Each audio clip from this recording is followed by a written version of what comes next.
With the recent alarming rise of anti-Semitism in wake of the atrocities perpetrated on October 7th by Hamas,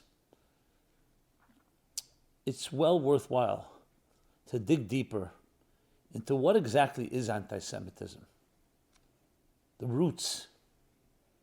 Why do we find throughout history that Jews were always singled out more than any other minority in hatred, discrimination, expulsion, genocide? Now, from a scientific point of view, it's very difficult to associate anti-Semitism with one particular cause when it goes back millennia. For example, to say it's the result of Christian discrimination, well, there was anti-Semitism before Christianity, or Islam anti-Semitism against Jews. So we have to find something, some common denominator that would transcend all the different millennia, all the different centuries, the different empires, the different situations. What lies at the root? Once you get to the root, it can help us, perhaps, to finally uproot this cancer, what we can do about it. So please join me in this critical conversation, the evil of anti-Semitism.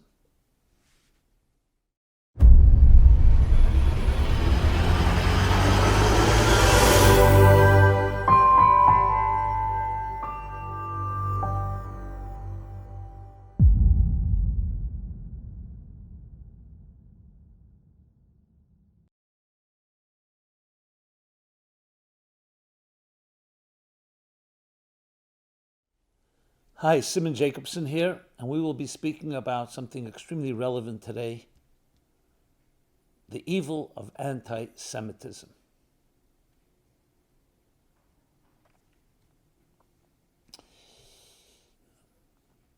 Ironically, since the atrocities perpetrated by Hamas on October 7th, there's been an alarming rise in anti-Semitism all around the world. You would think it would be the other way around. Yes, there's also been a rise of beautiful solidarity, people coming out on behalf of Israel, on behalf of the Jewish people, but we also see the other side. So it behooves us to dig deeper, to try to understand. As rational people, civil people, we hope, what lies at the heart of this irrational hatred? And not just hatred, a hatred that has been translated into the most inhumane, savage, brutal atrocities, whether in the form of expulsions, this type of discrimination, form of genocides. You go through history, talk about the Egyptian enslaving the Jewish people, biblical times. Then you talk about the hatred when the Jews come through the wilderness, the different nations they encounter who saw them as an enemy. The nation called Amalek. Fast forward a bit, you go to the Babylonian Empire, the Assyrian Empire, the Babylonian Empire, the Greeks, the Persians, time of Persian Empire, where Haman and Persia wanted to turn total genocide of all men, women, and children, Jewish men, women, and children, the story of Purim. Then you have the Roman Empire destroying the Second Temple, as the Babylonians did the first one. You go through the Ottoman Empire, the Spanish Empire, the expulsion of the Jews in 1492. Prior to that, you have the Crusades. You have the Inquisitions, you have the pogroms, and finally, the Holocaust. And I just listed a partial list. So when you have it on so many different situations, so many different places on earth, under different types of empires, under religions, under non-religions, because with Hitler, the Nazis, there was Stalin, Joseph Stalin, in the former Soviet Union. So from a scientific point of view, you can't say it's associated with a particular set of conditions. Many, for instance, attribute anti-Semitism, which, by the way, was coined in the 19th century. So we're not talking about the word, we're talking about the experience, to Christianity's persecution of the Jews as Christ killers. But that would explain things only from the time that Christianity came on the scene. How about prior to that?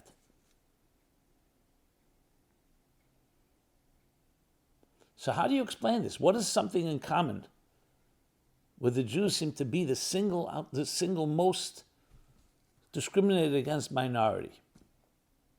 And many theories have been posited from the fact that Jews have always been a successful minority, which means an easy scapegoat,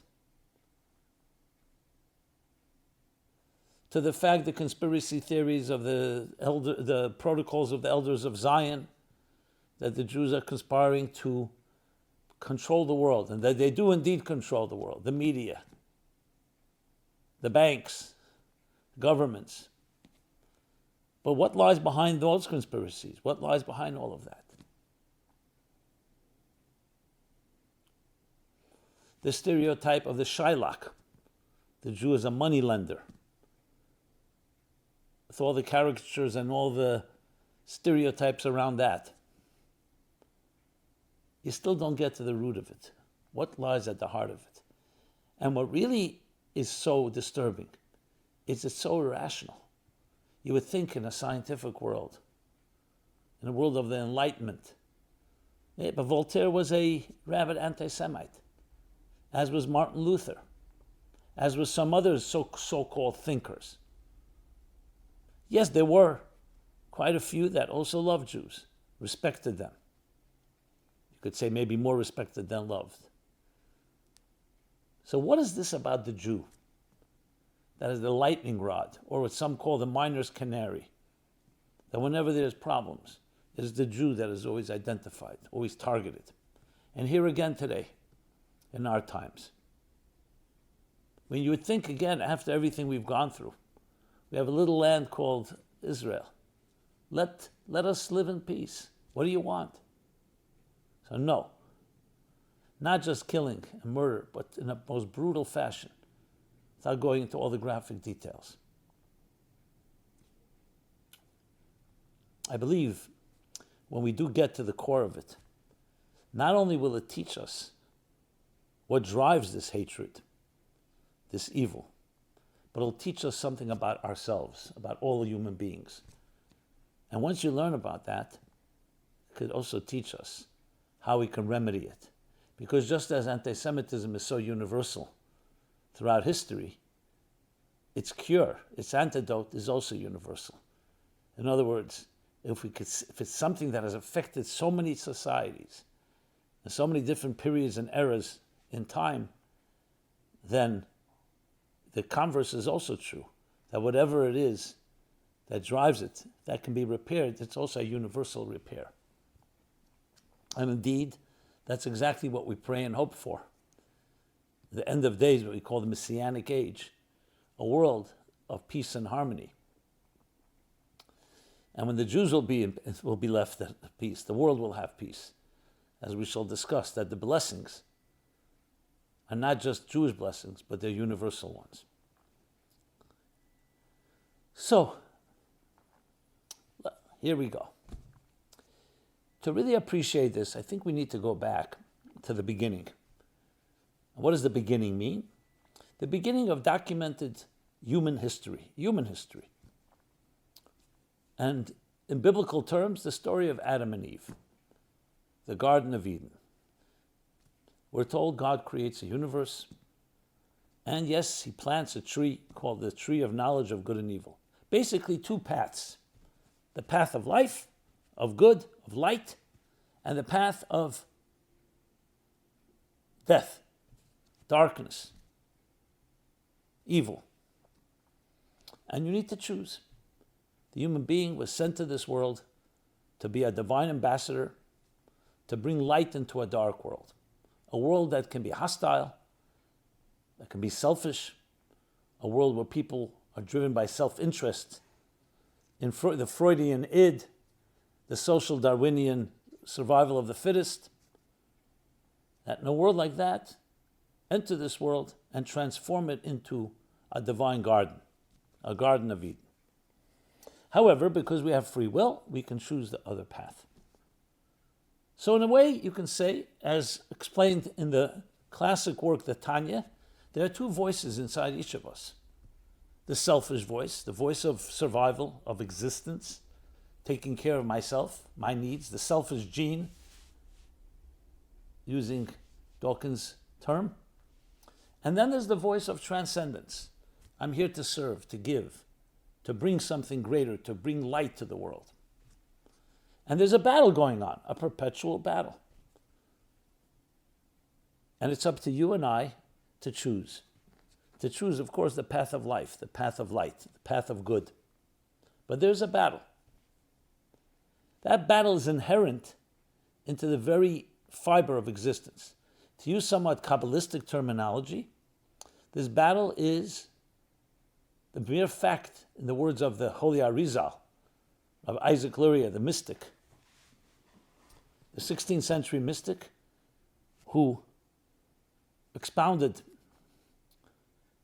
the doctrine of tzimtzum, of concealment, that in order for existence to be an independent consciousness, the divine consciousness, which was all-encompassing, omnipresent, concealed itself to allow space for another. Think of a brilliant teacher. As long as his brilliance fills the expanse of everyone's consciousness, there's no room for independence of a student, of a child, of another. So to leave room for another is a tzimtzum. The tzimtzum's purpose is that we exist so we could be able to choose. But let's call it this way. Let's put it this way. A tzimtzum that's distorted, where the concealment becomes an end in itself, and you buy into it, instead of seeing it as a springboard for a deeper revelation, for a deeper consciousness, it becomes the root of the division between people, can ultimately lead to their divisiveness. Their diversity leads to divisiveness, which leads to hostility, which can ultimately lead to all conflicts, all the way to war and every form of discrimination. To put it in other terms, maybe we'll use a little language of modern physics, that there's an integral unity in all of existence. Everything's connected.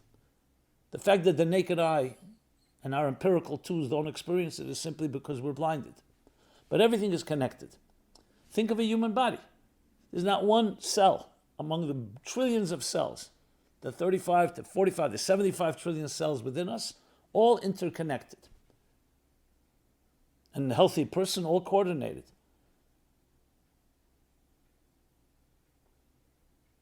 So if one thing is not working well, it affects everything else.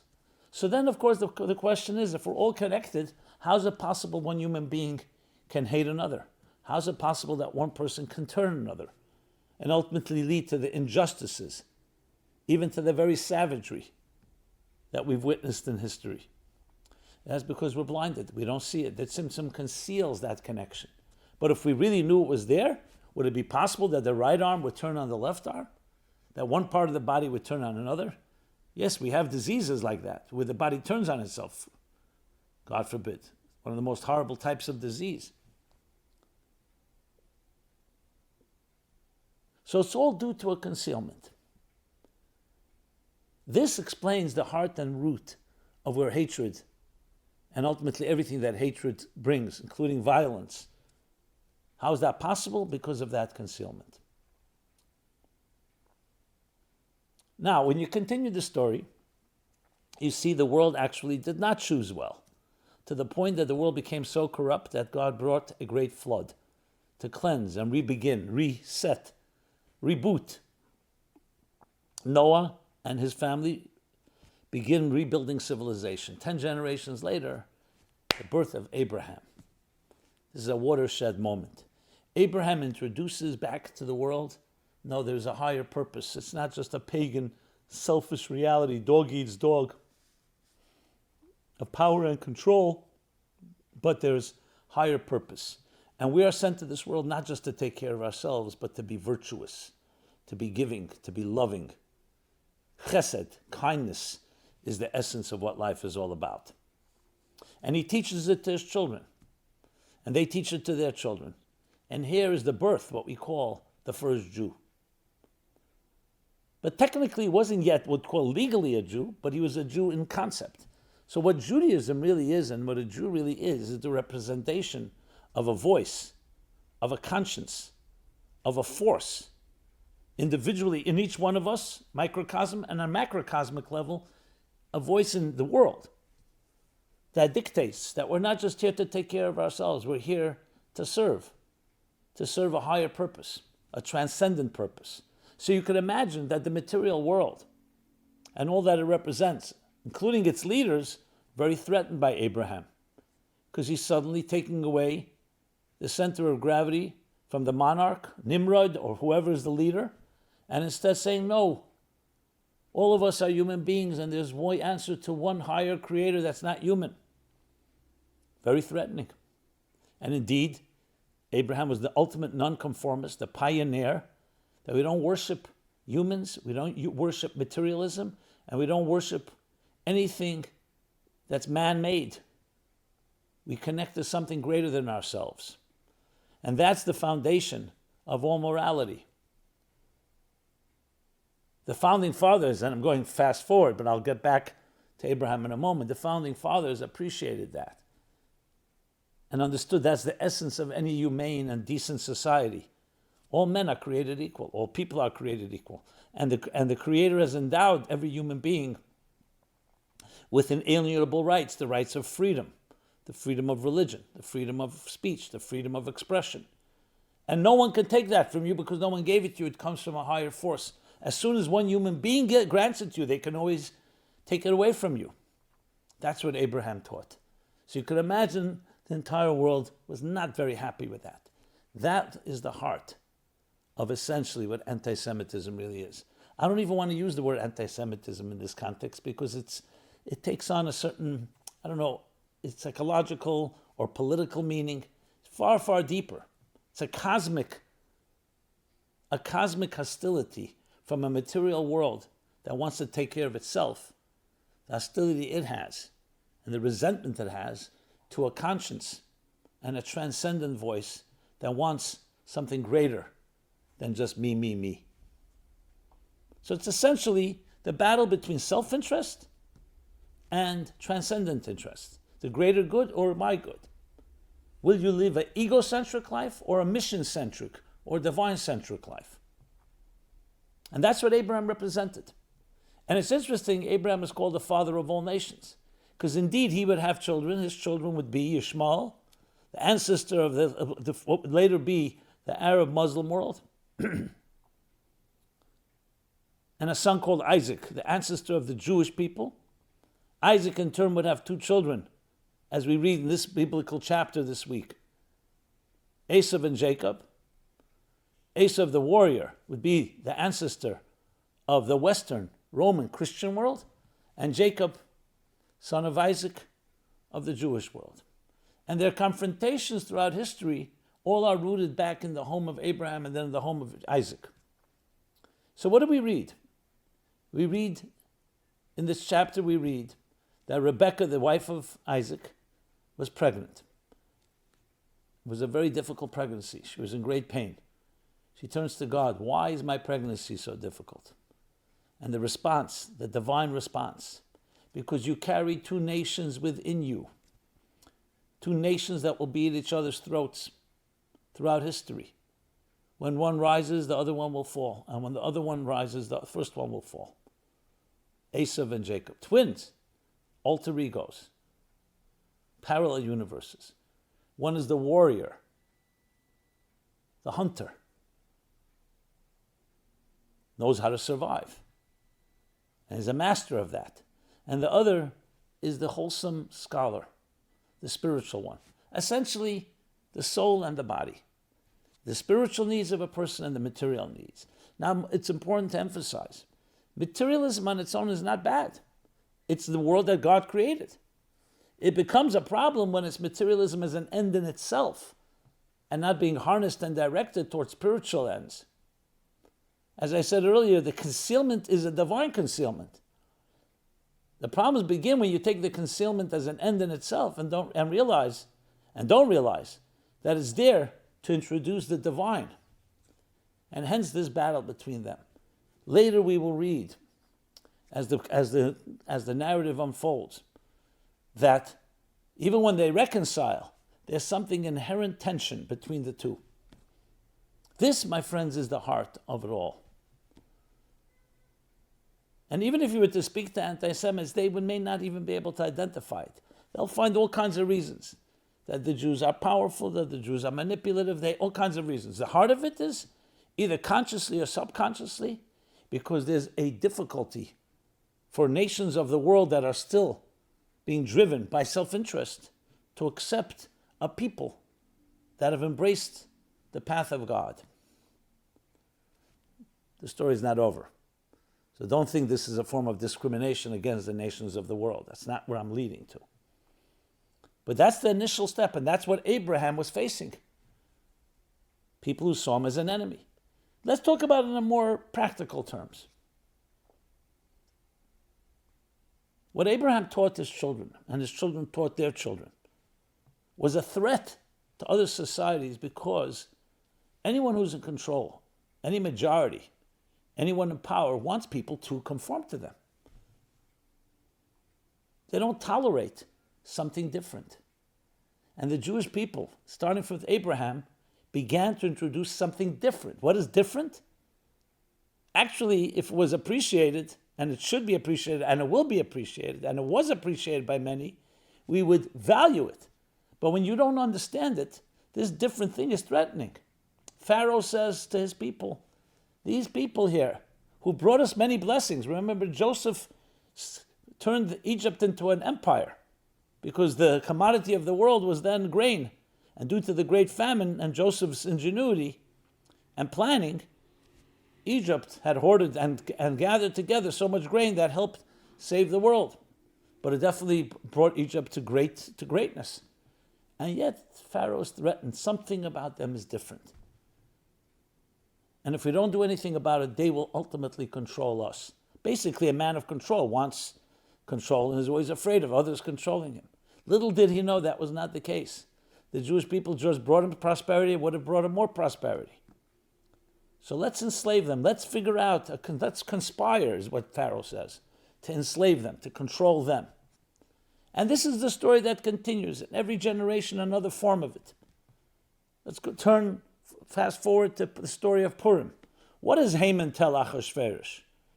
We read in the Megillah, we read in the book of Esther. He says, you are the empire, you are the superpower. King Achashverosh controlled the entire world, 127 nations in his Persian Empire. From India all the way to Ethiopia. Basically Asia through all the way to Africa, which was the major bulk or all the bulk of the population at the time. And what does Haman say to him? There's this one nation, he's talking about the Jews, that are mefuzah, they're spread all over your empire. And their traditions, their faith is different than all of ours. Something about them is different. And what provoked him was when Mordechai, his alter ego, since Haman and Mordechai, like Esau and Jacob, when everybody was bowing to him because Achashverosh said that Haman should be respected, only one man refused to bow, Mordechai. He refused to bow to Haman. He refused to bow, which incited and infuriated Haman. What was Mordechai saying? I don't bow to human beings. I only have one God. I don't bow to human beings. I don't bow to human institutions. The famous story with the previous Chabad Rebbe when he was arrested by the Bolsheviks. They wanted to intimidate him. So someone pointed a gun to his head. It was actually a Jewish anti-Semite. I said in Yiddish to the Rebbe, this pistol here has made many people cooperate. And the Rebbe looked at him with calm, without missing a beat, and said to him, this toy, this tzatske, can only frighten someone that has one world and many gods, but not someone that has one God and many worlds. Mordechai refused to bow. And that's what incensed Haman. Why? Because people have control. I want control. Here's a person. So it's really a deep insecurity perhaps on his part, because if you're so confident, why do you need him to bow to you? So he doesn't. But we're not going now into psychoanalysis. Well, partially, yes. But it could be other reasons as well. Bottom line is, someone who is in control of the material world is threatened by someone who does not conform to that. Someone who is not going to worship money and power and control. You can't buy him. And this has been the story.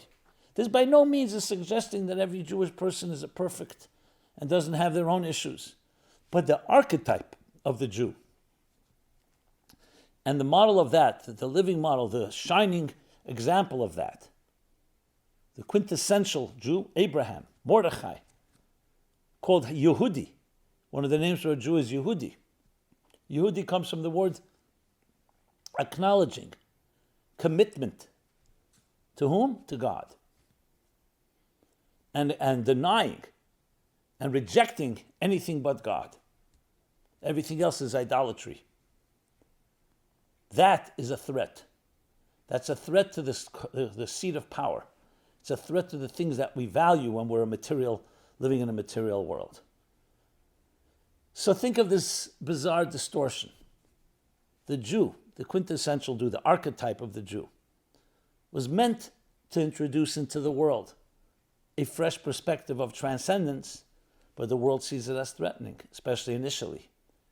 But here is where the story continues to develop. We come to Sinai, and here the Jewish people formally receive the mandate, I am your God. Do not have false gods. Do not worship anything men do. We are all created in the divine image. Every human being on this earth, live up to that divine image. Through virtue, through kindness, through nobility.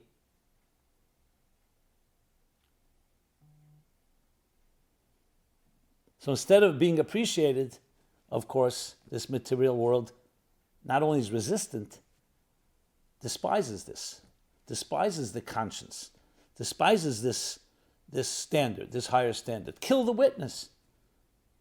Essentially kill the witness that witnessed God's presence in this world. The truth is, it's meant to elevate the entire world. So that was then. But as time passed, and to paraphrase the Maimonides, that with the birth of Christianity and then later with Islam, one way or another, the children of Esav, respectively, and the children of Yishmael do start coming around from a pagan Roman world. It starts becoming a world of faith.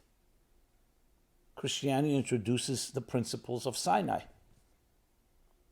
I'm not getting into now the details and any of the distortions or flaws, but the general principle. And the same thing in the pagan Arab world. Muhammad introduces, Islam introduces certain principles of Abraham. Abraham's ideas that he taught in his home begin to seep into society. But still, the Jew remains the enemy, essentially because the divine is seen as an enemy by the material world. But 10 centuries pass, and look what happens. Around 250 years ago, a nation is born called the United States of America. And no one planned it. Initially, it was under the control of Great Britain, until finally, the founding fathers and the original colonies said enough is enough. We don't want to be overtaxed. We don't want to be oppressed by you. We want our freedom of religion. We want our freedom. And they build a new nation. They declare their independence. Choosing what? The principles of Sinai, the principles of the Bible. They're beginning to integrate. Instead of seeing it as a threat, they see it as really the source of their inspiration. Check out On Two Wings by Michael Novak. The Hebrew Republic, another book. How the roots of this republic, the United States, and its freedoms are all built on Torah metaphysics. They begin to appreciate. But there's plenty of built-in, intrinsic anti-Semitism, using again that word, the anti-God element. And especially when you start introducing the Enlightenment that was really trying to say we can have science and free inquiry without a God. Look where that led. Look what's happening in the universities now without a God. Complete blurring of what is right and wrong. They all need the Jew. When I say the Jew, I don't mean the individual, I mean the archetype, which is represented by you and I.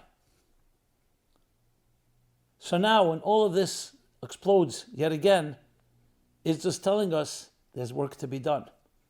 So of course what needs to be done on the short term and immediate term is to eradicate any evil that threatens any innocent man, woman, and child, especially those in the Holy Land.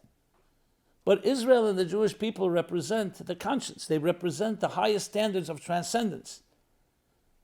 There's a fascinating medrash that says that if the nations of the world knew the blessings that came to them from Israel, from the Jewish people, from the Holy Temple, from Jerusalem, instead of attacking it, they would surround it with legions to protect it. Like we read about Abraham, those that bless you shall be blessed.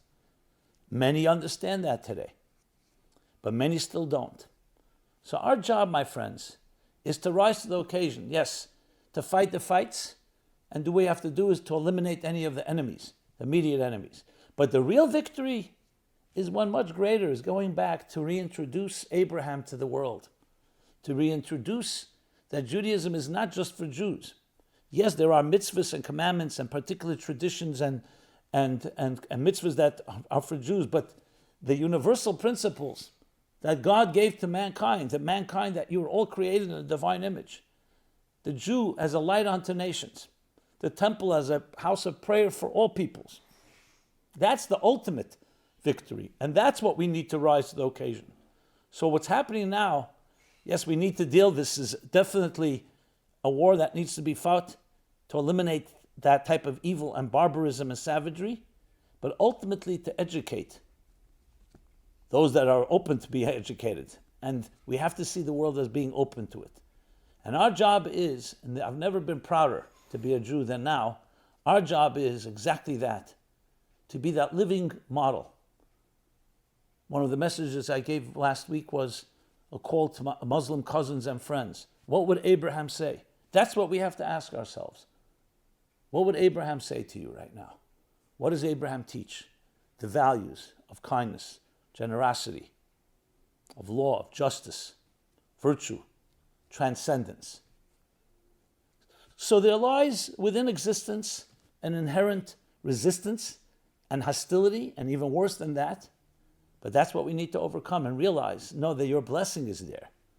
Esau comes to realize that Jacob is actually a source of his blessings, because Jacob harnesses the blessings and helps the nations of the world access and discover their destiny and their calling. And that's why indeed when it says at the end of days, after these battles will be finished, and hopefully very quickly, because remember it accumulates, the goodness of this transcendent voice has been accumulating. Evil does not accumulate. So we're right at the threshold. And what will be the end story? The end story is a story of redemption. A story that all nations of the world will be transformed and speak the language of God. In their diversity, we will find harmony. That the business of the world will be what, as Maimonides says? Not materialism as an end in itself, but to know God. Transcendence. A world filled with divine knowledge as the waters cover the sea, and that's why there will be no more evil and no more destruction. You see the correlation? Because when we embrace that transcendent voice, it's not your enemy. It's actually your friend. This is what we have to tell the material world. This is what the nations of the world who still have that hostility, they have to realize this is your blessing, this is your purpose. You just don't know it yet. So understanding the root and the heart of where this hatred comes from is also its undoing by understanding that the real purpose of this material world and even your power and control is not about you. It's to serve something greater. And then you can harness your strengths and your powers. And that is also the secret to Jewish survival, why we're here and all those nations are not here. Because those nations, they rose by the sword and they died by the sword. They rose by their egos and died by the egos. The Jewish people, ultimately, it was the humility that we are serving something greater than ourselves. If you serve humans, humans are mortal, then your cause is also mortal, and it will come to an end like everything that is mortal. But when you're connected to something immortal and eternal, then you and your people become eternal. And this is a choice for every person on this earth. And I would say this to a person who considers themselves someone that maybe no one wants to acknowledge they're anti-Semite, they have their justifications. But just in case you have that type of resentment to the Jewish people or to any Jew, sometimes masked in the disguise of anti-Israel, anti-Zionism. So perhaps think about it. Be open-minded enough to realize that what you hate is sometimes the thing you need most. And realize that you have to dig deeper and find the thing that will redeem you and help you transform even your negative energy. And most important, your ignorance, to realize where the true blessings lie. So the Jewish people, now is the time of history to rise and be that light unto nations, to rise and live up to our true destiny, because that's what the world needs to hear.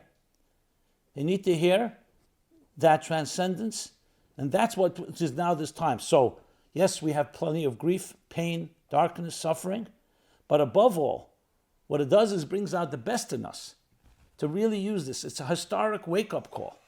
A historic wake-up call like never before to show what a Jew is. Never before to show what a human being created in a divine image can do.